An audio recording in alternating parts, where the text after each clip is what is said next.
Y a-t-il une vie éternelle après la mort? Partie 16. Qui était Melchizedek?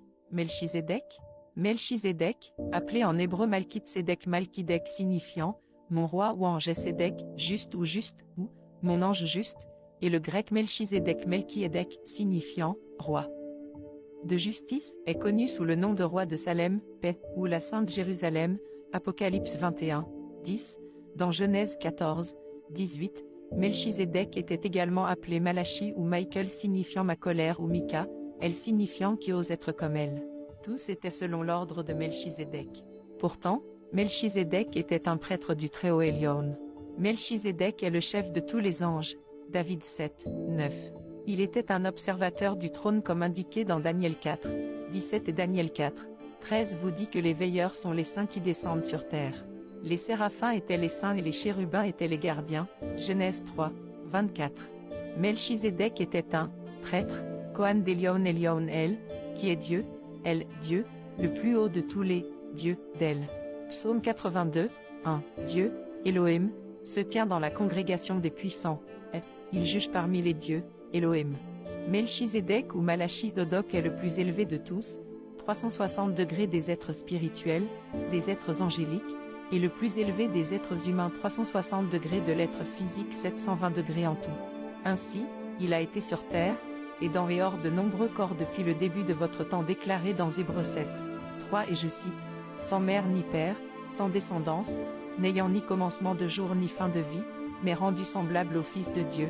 Melchizedek est l'un des serviteurs mentionnés avec Dieu comme nous, ses aides dans la Bible, et était le 19e des 24 êtres angéliques originaux du Jardin d'Éden. Melchizedek était également appelé l'ancienne divinité sumérienne, Murduk, le fils d'Anki, qui était le fils d'Anu, Dieu, selon la doctrine sumérienne. Ses autres noms étaient Murduk, Asak, Marut, Marudukei, Mérodak, Amarutu, Melchezelo, Sulom, Elamarna et Alkidre.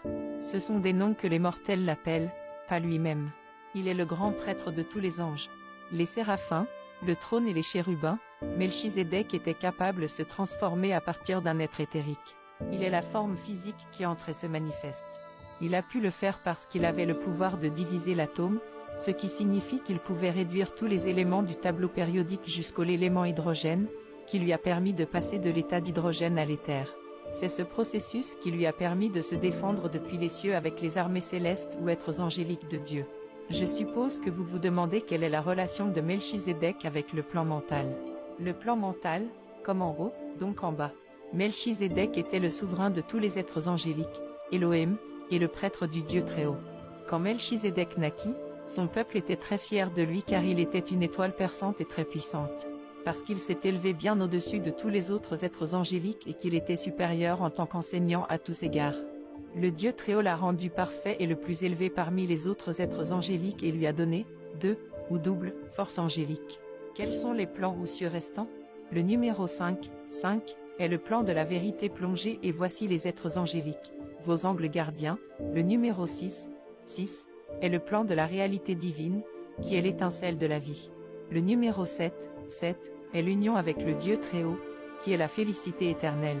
Encore une fois, comme je l'ai mentionné plus tôt, l'erreur la plus courante est d'imaginer les avions comme des couches de strates ou de matière fine superposées dans l'espace. Alors oubliez immédiatement que les 7 plans ou cieux ont des lignes de division distinctes.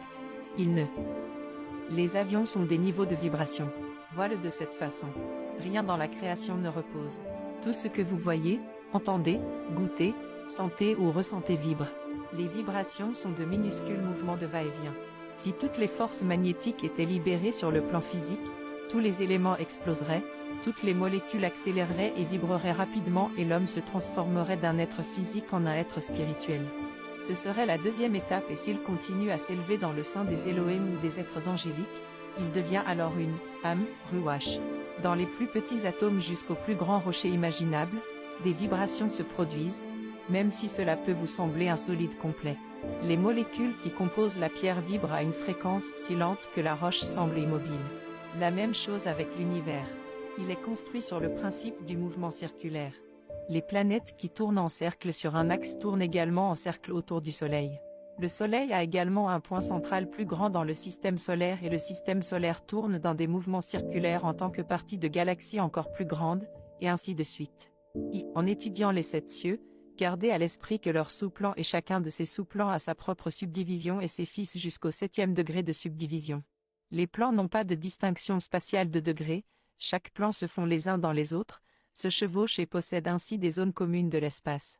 Un seul point de l'espace peut avoir des manifestations sur les 7 plans de l'être. Observateur Mauchly à suivre.